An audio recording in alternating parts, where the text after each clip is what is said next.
आमच्या गावामध्ये जो हा यात्रा उत्सव आगळ्या वेगळ्या पद्धतीने जो साजरा होतो, तर काठा म्हणजे एक कोरी घागर आणली जाते, तिचा बूड कापून नंतर ती मडवली जाते किंवा त्या घागरीमध्ये सरकीची 200 ग्रॅम पेंट टाकली जाते, त्याला 5 किलो सरपण लागतं सागाचं किंवा खैराचं आणि 5.25 किलो तेल लागतं, त्याला कोरा रुमाल लागतो, कापूर लागतो, हळद कुंकू गुलाल बुक्का लागतो आणि खारीक बदाम सुपारी आणि खोबरं अशा पद्धतीने ते साहित्य लागतं. कापराने ती घागर पेटवली जाते.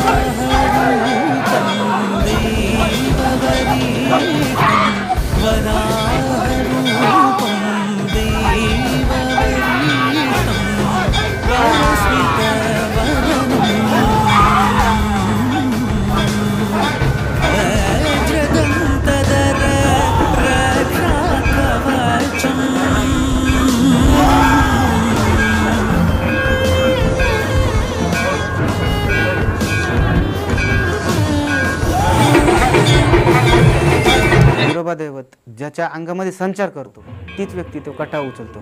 दुसऱ्या इतर व्यक्ती त्या उचलू शकत नाही, कारण त्या आगीच्या ज्वाला वगैरे तेवढ्या त्या मोठ्या प्रमाणामध्ये ज्याच्या अंगामध्ये संचार होतो तोच व्यक्ती हा काठा उचलू शकतो.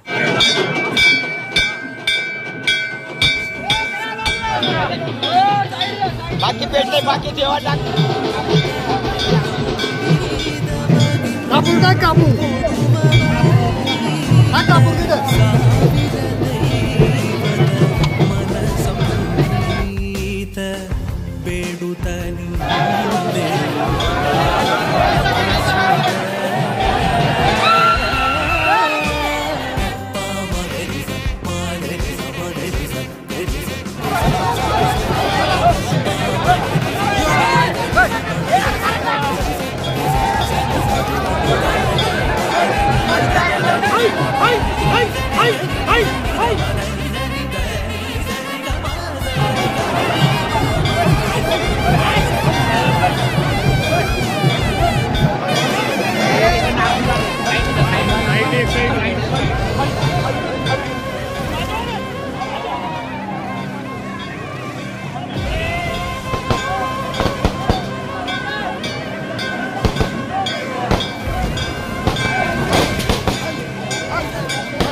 सांगतात. म्हणजे असा इतिहास आहे परंपरागत की मेंढपाळ आले होते पूर्वी. इथं खूप घनदाट जंगल होतं, खूप मोठ्या प्रमाणात या सह्याद्रीच्या रांगेमध्ये पाऊस असायचा आणि अशा या परिस्थितीमध्ये धनगर समाजाचे लोक मेंढ्या चारण्यासाठी ते मेंढपाळ आले आणि फिरता फिरता तिथे त्यांचा थळ बसला.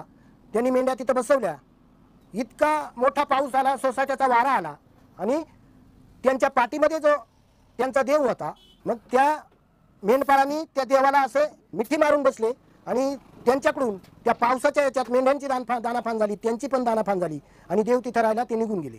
अशी त्या बिरोबाची आख्यायिका आहे.